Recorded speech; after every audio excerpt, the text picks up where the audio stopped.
मुजफ्फरनगर के civil line थाना क्षेत्र के संधावली अंडरपास पर देर रात पुलिस और बदमाशों के बीच मुठभेड़ हो गई। इस दौरान 15,000 का इनामी शातिर गैंगस्टर फिरोज पुलिस की गोली लगने से घायल हो गया, जबकि उसका साथी इम्तियाज को काम्बिंग के दौरान गिरफ्तार कर लिया गया। पुलिस के अनुसार घायल फिरोज के खिलाफ लूट, चोरी और फर्जीवाड़े समेत कई गंभीर मुकदमे दर्ज हैं और वह पिछले 1 साल से सिविल लाइन थाने से वांछित चल रहा था। आरोपी ने कोर्ट में फर्जी दस्तावेज लगाकर जमानत हासिल की थी। पुलिस ने बदमाशों के कब्जे से तमंचा, कारतूस और स्कूटी भी बरामद की है। घायल बदमाश को इलाज के लिए अस्पताल में भर्ती कराया गया है। मुजफ्फरनगर के खतौली कोतवाली क्षेत्र में दिन निकलते ही एक दर्दनाक सड़क हादसे ने पूरे इलाके को हिला दिया। तेज रफ्तार और अनियंत्रित ट्रक ने ई रिक्शा को टक्कर मार दी, जिसमें 38 वर्षीय विकलांग चालक इस्लामुद्दीन की मौके पर ही मौत हो गई। हादसे के बाद ट्रक चालक वाहन छोड़कर फरार हो गया, जिसे पुलिस ने कब्जे में ले लिया है। हादसे के बाद मृतक का भाई ट्रक के नीचे बैठकर चालक की गिरफ्तारी की मांग करने लगा। स्थानीय लोगों और पुलिस की समझाइश के बाद स्थिति को शांत कराया गया। फिलहाल पुलिस मामले की जांच में जुटी है। मुजफ्फरनगर के खतौली क्षेत्र में डीएफसी रेलवे लाइन पर एक युवक की ट्रेन की चपेट में आने से दर्दनाक मौत हो गई। हादसे की सूचना मिलते ही पुलिस मौके पर पहुंची और घटनास्थल का निरीक्षण कर शव को कब्जे में ले लिया। फिलहाल मृतक की पहचान नहीं हो सकी है। पुलिस शिनाख्त के प्रयास में जुटी है। हादसा किन परिस्थितियों में हुआ, यह आत्महत्या है या हादसा, इन सभी पहलुओं पर पुलिस जांच कर रही है। शव को पोस्टमार्टम के लिए भेज दिया गया है और परिजनों की तलाश की जा रही है। मुजफ्फरनगर के थाना तिताबी क्षेत्र में पुलिस और बदमाशों के बीच हुई मुठभेड़ में 15,000 रुपए का इनामी अपराधी अनुराज गोली लगने से घायल होकर गिरफ्तार कर लिया गया। पुलिस की जवाबी फायरिंग में बदमाश दोनों पैरों में घायल हो गया, जबकि कॉम्बिंग के दौरान उसके 2 अन्य साथी पारस सहरावत उर्फ मालू और निखिल को भी दबोच लिया गया। पुलिस ने मौके से पिस्टल, तमंचे, जिंदा कारतूस, स्कॉर्पियो और I-20 गाड़ी बरामद की है। घायल बदमाश को अस्पताल में भर्ती कराया गया है। पुलिस पूरे मामले में आगे की विधिक कार्रवाई कर रही है। दिनांक 22/10 को जागाहेडी टोल प्लाजा के पास 2 गुटों के बीच में आपस में लड़ाई झगड़ा हुआ था, जिसमें 7 से 8 राउंड फायरिंग भी हुई थी और 2 लोग इसमें गोली लगने से घायल हुए थे। इसमें बात दरअसल ये थी कि एक उस समय झोटा रेस को लेकर के 2 पक्षों में झोटा रेस को लेकर के आपस में लड़ाई वाद विवाद हुआ और कुछ गाली गलौज जो है व्हाट्सएप ग्रुप पे की गई, जिससे आक्रोशित होके इसमें जो एक अभिषेक पिन्ना का रहने वाला है और इसने अपने कुछ जो ग्रुप के लोग हैं उनको मुजफ्फरनगर के विभिन्न जगहों से, मोदी नगर, गाजियाबाद से लोगों को इकट्ठा किया। 2 गाड़ी में भर के 8-10 लोग वहां पर गए और हथियारों से ये लोग लैस थे। इन्होंने वहां पे फायरिंग की, 2 लोग के वहां पे गोली लगी। तत्काल इसमें थाना तेतावी में सख्त धाराओं में हत्या के प्रयास, बलवा आदि धाराओं में जो है मुकदमा पंजीकृत किया गया था। 4 लोग इसमें अभी तक गिरफ्तार कर जेल भेजे जा चुके हैं। इसमें जो एक शातिर अभियुक्त जो है अनुराज, जो रहने वाला दतियाना थाना छपार का है, जिस पर पूर्व में भी फायरिंग और अपहरण जैसे संगीन आपराधिक मामले दर्ज हैं। इसके ऊपर श्रीमान एसएसपी सर द्वारा 15,000 रुपए का इनाम घोषित किया गया था। कल रात 143 की टीम ने जो इनको इनपुट मिल रही थी उस पे काम करते हुए इसको और इसके अन्य 2 साथियों को पुलिस मुठभेड़ में गिरफ्तार किया गया है। इसके पास से 2 गाड़ियां जो है, एक स्कॉर्पियो और एक I-20 इनके पास से बरामद हुई है। इनके पास से एक 32 बोर की पिस्टल, 2 तमंचे, खोखा व जिंदा कारतूस बरामद हुए हैं। जो 2 साथी इसके साथ जो अन्य मुठभेड़ में गिरफ्तार किए गए हैं, वो भी बहुत आपराधिक प्रवृत्ति के व्यक्ति हैं। जो पारस सहरावत उर्फ मालू, जो रहने वाला जड़ौदा थाना मंसूरपुर का है, इसके ऊपर 12 से 15 मुकदमे पंजीकृत हैं। हत्या का मुकदमा, हत्या का प्रयास का मुकदमा, रंगदारी के मुकदमे, बलवा के मुकदमे, मारपीट के मुकदमे, आर्म्स एक्ट के मुकदमे, यहाँ तक के पुणे महाराष्ट्र में मकोका, जो कंट्रोल ऑफ ऑर्गेनाइज्ड क्राइम के संबंध में जो एक्ट है, उसमें भी मुकदमा जो है पारस के खिलाफ महाराष्ट्र में पंजीकृत है। निखिल जो पकड़ा गया है, निखिल मखियाली नई मंडी का रहने वाला है, इसके ऊपर भी मारपीट, हत्या का प्रयास, आर्म्स एक्ट के कई मुकदमे पंजीकृत हैं। इन पूरे का जो पूछताछ में इन्होंने बताया कि एक ग्रुप जो है, ग्रुप लीडर इनका सार्थक, जो थाना मीरापुर का हिस्ट्री शीटर है, एक शेरा करके एक ग्रुप चला रहे हैं और ये सब लोग लड़के जो है ग्रुप से जुड़े हुए हैं और ये लोग हथियारों की तस्करी करना, फायरिंग करना, इस सब एक्टिविटीज में, जो गैर कानूनी एक्टिविटीज में संलिप्त हैं, इनके खिलाफ बहुत कड़ी कार्रवाई, गैंगस्टर एक्ट के तहत भी बहुत सख्त विधिक कार्रवाई इन सबके खिलाफ जो है की जाएगी। मुजफ्फरनगर के एक शादी समारोह में पहुंचे पूर्व विधायक संगीत सोम ने महमूद मदनी के बयान पर तीखा पलटवार किया है। संगीत सोम ने मदनी को दुष्ट बताते हुए उन पर गंभीर आरोप लगाए और कहा कि ऐसे बयान देश के माहौल को खराब करने वाले हैं। उन्होंने रामपुर के सपा सांसद द्वारा मदनी के बयान के समर्थन पर भी आपत्ति जताई और इसे दुर्भाग्यपूर्ण बताया। संगीत सोम के इस बयान के बाद जिले की सियासत में हलचल मच गई है। यह पूरा मामला अब राजनीतिक बहस का विषय बन गया है और सभी की नजरें आने वाले राजनीतिक प्रतिक्रियाओं पर टिकी हुई हैं। तो महमूद मदनी जैसे जिहादी लोग हैं जो जिहाद को अच्छा बताते हो, जो जिहाद और वो अच्छे काम के लिए जिहाद नहीं छेड़ते, वो कहते हैं कि जिहाद अच्छा शब्द है। वे लोग बीमार कौम के बीमार मौलाना है, छोड़िए उनकी चर्चा मत करिए। ये वो कौम है कि जो दुनिया को सरेंडर कराने की क्षमता रखती है। और महमूद मदनी को मैं बता देना चाहता हूँ, इस तरीके के बयान बंद करें, नहीं तो लाठी लेके लाहौर तक दौड़ा के आएगी। रामपुर का सांसद, मैंने बताया ना कि ये मेंटली अपसेट लोग हैं। किनके बारे में आप बात कर रहे हैं? मुजफ्फरनगर के खतौली क्षेत्र में 90% विकलांग ढाबा संचालक ने अपने व्यवसाय को बदनाम करने और मानसिक व आर्थिक शोषण का गंभीर आरोप लगाया है। संचालक का कहना है कि 29 नवंबर की रात एक व्यक्ति द्वारा भोजन का पूरा भुगतान करने के बावजूद उसके खिलाफ झूठी शिकायत कराई गई, जिससे उसकी छवि और कारोबार दोनों को नुकसान पहुंचा है। पीड़ित के पास भुगतान से जुड़ी सीसीटीवी फुटेज भी मौजूद है। उसने आरोप लगाया है कि आशु अलवी नामक व्यक्ति द्वारा साजिश के तहत शिकायत कर उसे परेशान किया जा रहा है। पीड़ित ने उच्च अधिकारियों से सुरक्षा और आरोपी के खिलाफ कानूनी कार्रवाई की मांग की है। आदिल नाम है मेरा। सर, मुझे और होटलों से मिलकर वो आदमी तंग कर रहे हैं और 4 पराठे, 2 चना मसाला, 2 चाय खाने के बाद और इन्होंने मीडिया पर ये उछलवाया कि 2 पराठे 2 चाय 460 रुपए का। होटल वालों से मिले हुए हैं खतौली बाईपास पे प्रिंस चौधरी ढाबा और भी होटल वाले हैं हाईवे पे खतौली में। सर, वो सरकारी टेंडर मिला हुआ है तो उसको खत्म कराने के चक्कर में है।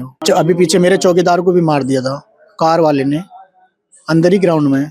जी, परिवहन विभाग से वो टेंडर मिला हुआ है मेरे को। उन्होंने 4 पराठे आलू प्याज के, 2 चना मसाला, 2 चाय, मेरे पास वो सीसीटीवी कैमरे में आए हुए भी हैं मेरे पे। 2 बंदे थे वो रोडवेज से शायद, इतना तो मेरे को पता नहीं रोडवेज से थे कहीं से थे, फिलहाल होटल पे थे वे। पीछे भी 2 बार आ चुके हुए। सर, मैं इंसाफ चाहता हूँ इसमें। और मेरी इन्होंने इतना हाईलाइट कर रखा है कि कारोबार में बहुत फर्क पड़ रहा है। मुजफ्फरनगर जिला कारागार को लेकर जय समता पार्टी ने बेहद गंभीर आरोप लगाए हैं। पार्टी का कहना है कि जेल में बंदियों से खुलेआम अवैध वसूली की जा रही है, शारीरिक, मानसिक और आर्थिक शोषण किया जा रहा है। आरोप है कि 27 नवंबर को गिनती के नाम पर बंदियों से जबरन पैसे वसूले गए और पैसा न देने पर पिटाई की गई। डिप्टी जेलर अंकित पर गाली गलौज, मारपीट और अमानवीय व्यवहार के आरोप लगाए गए हैं। पार्टी ने राष्ट्रपति, प्रधानमंत्री, गृहमंत्री और मुख्यमंत्री को पत्र भेजकर मामले की उच्चस्तरीय जांच, भ्रष्टाचार खत्म करने और डिप्टी जेलर के निलंबन की मांग की है। मामला यह है, 26 नवंबर 2025 को हम लोग एक महिला है सोनबेरी, उसका भूमाफियाओं से मकान छुड़वाने के लिए ज्ञापन देने के लिए आए थे। उसमें जो है शांति व्यवस्था को देखते हुए हमारा 151 में चालान कर दिया। जैसे हम जेल के अंदर पहुंचे तो वहाँ बहुत ही गाली गलौज की गई और वहाँ जाकर जो हमने देखा, 24 घंटे हम लोग वहाँ रहे, तो वहाँ पर जो डिप्टी जेलर है अंकित कुमार, उनका व्यवहार संतोषजनक नहीं है। वो वहाँ पर अवैध रूप से उगाई करवाते हैं। 20,700 रुपए की बिल्टी के नाम पर अवैध वसूली वहाँ पर चल रही है। जो बंदी आते हैं उनके पास पैसा नहीं होता तो उनको कैदियों से पिटवाया जाता है और नंगे कर करके वहां पर पिटवाते हैं। और जो भी उनका विरोध करता है उनको और बुरी तरीके से मारते हैं। कोई मुलाकाती आते हैं तो जो मुलाकाती सामान लेके जाते हैं उनका सामान आधा रास्ते में खत्म हो जा और उनसे भी पैसे लिए जा मुलाकात के दौरान जाते हुए। जब मुलाकात होके परिजन अपने घर चले जाते हैं तो जो पैसे देकर आते हैं ना, वो पैसे वहीं पुलिस वाले छीन लें, कैदी छीन लें। वो हिसाब बना रखा, हर गेट पे 100 रुपए, 200 रुपए, जूता चेक कर 100 रुपए, कपड़े चेक होंगे तो भी 100 रुपए। सब जगह पैसे उगाई का सेंटर है वहाँ पर। बिल्कुल सबकी मिली भगत से ही तो काम चल रहा है, बिना मिली भगत तो काम चल रहा ही नहीं। शासन प्रशासन मिला हुआ तो क्या उसको पता नहीं लग रहा कि यहाँ पर माननीय सुप्रीम कोर्ट की गाइडलाइन, मानवाधिकार की गाइडलाइन का उल्लंघन किया जा रहा है और खुलेआम लूट बाजारी वहाँ पर हो रही है। और वो जेल थोड़ी है, वो तो VIP होटल बना हुआ रखा वहाँ पे। दाल 20 रुपए की है, रोटी 2 रुपए की है, सिगरेट 30 रुपए की, मंडल 40 रुपए। वहाँ तमाम प्रकार की चीजें जो यहाँ पर आम आदमी लेते हैं ना, वो वहाँ पर सब फैसिलिटी उपलब्ध है। मांगे ये है, जो भ्रष्टाचार जेल के अंदर हो रहा है वो बंद होना चाहिए। कैदियों पर नाजायज अत्याचार जो हो रहा है, नाजायज अवैध वसूली जो की जा रही है वो बंद होनी चाहिए। जो अंकित जेलर है जिसने बदतमीजी की है, हमारे साथ में भी की है, वो सस्पेंड होना चाहिए। यहाँ पर जो है परसों माने सिटी मजिस्ट्रेट साहब आए थे शाम के समय में, ज्ञापन लेके गए थे और कह रहे थे कि जी हम इसमें कार्रवाई करते हैं, जांच कराते हैं। अब तक तीसरा दिन हमारा हो गया, दिन रात हम यहीं पर पड़े हुए हैं, अभी तक तो हमें लगा नहीं कोई कार्रवाई यहाँ पर हुई हो। मोहम्मद बंसल, जय समता पार्टी से राष्ट्रीय अध्यक्ष। मांगों को लेकर चल रहा है। एक तो जो डिप्टी जेलर है अंकित, उसको निलंबित किया जाए, क्योंकि जेल के अंदर कैदियों के साथ में इतनी बर्बरता की जा रही है। अगर कोई एक गेट से दूसरे गेट पे जाता है तो 200-200 रुपए की गुआई की जाती है, और सुबह ही 6 बजे उठा दिया जाता है, ठंड में कपड़े उतार कर बिठा दिया जाता है और कहा जाता है गिनती कटवाओ। गिनती कितने की है? 20,700 की। और उसके बाद में जेल में सब कुछ मिल रहा है। बीड़ी का मंडल ले तो 50 रुपए, सिगरेट लो तो 40 रुपए, दाल जो कैदियों के लिए आती है सरकारी दाल, वो बिल्कुल पानी है। और अगर कैदी कहते हैं कि भाई ये पानी है बिल्कुल, तो उन पे पहले तो लाठी डंडे बरसाए जाते हैं, फिर कहा जाता है कि 40 रुपए का पैकेट वहां मिल रहा है, लो दाल का। ये सब डिप्टी जेलर के उसमें ही चल रहा है। और जब वहां पे चेकिंग आती है, एक वहां पे डिप्टी जेलर हैं दीपक सर अवैध वसूली के खिलाफ है, तो पहले ही गेट पे खड़े कर दिए जाते हैं कि कहीं दीपक सर ना आ जाए। और जब उसके बाद में अवैध वसूली जोरों पर है, वहां पर चलती रहती है। धरना अनिश्चितकालीन चलेगा, जब तक हमारी मांगे पूरी नहीं होती धरना चलता रहेगा। भारतीय किसान यूनियन अंबावता संगठन ने किसानों की 7 सूत्री मांगों को लेकर माननीय राष्ट्रपति के नाम एक ज्ञापन जिलाधिकारी मुजफ्फरनगर के माध्यम से भेजा है। संगठन ने मांग की है कि न्यूनतम समर्थन मूल्य को कानूनी दर्जा दिया जाए, पूरे भारत में वृद्धा और विधवा पेंशन एक समान लागू हो, शिक्षा और चिकित्सा पूरी तरह निःशुल्क की जाए तथा किसानों का संपूर्ण कर्ज माफ किया जाए। इसके साथ ही अनाज की कालाबाजारी पर रोक, किसानों को निःशुल्क सिंचाई, बिजली और भूमि अधिग्रहण में एक समान दर व पूरा भुगतान पहले सुनिश्चित करने की मांग भी उठाई गई है। मेरा नाम चौधरी जीशान सिद्दीकी, जिला अध्यक्ष भारतीय किसान यूनियन अंबावता। ये हमारे राष्ट्रीय अध्यक्ष चौधरी ऋषिपाल अंबावता जी का आदेश अनुसार 7 सूत्रीय मांगों को लेकर के हमारे सभी पदाधिकारी व कार्यकर्तागण जिला मुख्यालय पर आए हैं और हमने उसका ज्ञापन भी दे दिया है। हमारी जो मांग है वो राष्ट्रपति जी से है। माननीय पहली जो मांग है हमारी वो है एमएसपी को कानूनी दर्जा प्राप्त दिलाए जाने के लिए। दूसरी मांग है हमारी वृद्धा पेंशन, विधवा पेंशन, और जो है तीसरी मांग है हमारी शिक्षा और चिकित्सा मुफ्त होनी चाहिए। प्राइवेट में सरकारी ही विभाग को इस तरह से बनाया जाए ताकि शिक्षा और चिकित्सा अच्छी लोगों को, गरीब आदमियों को और हमारे किसान भाइयों को अच्छी उपलब्ध होनी चाहिए, ये फ्री होनी चाहिए।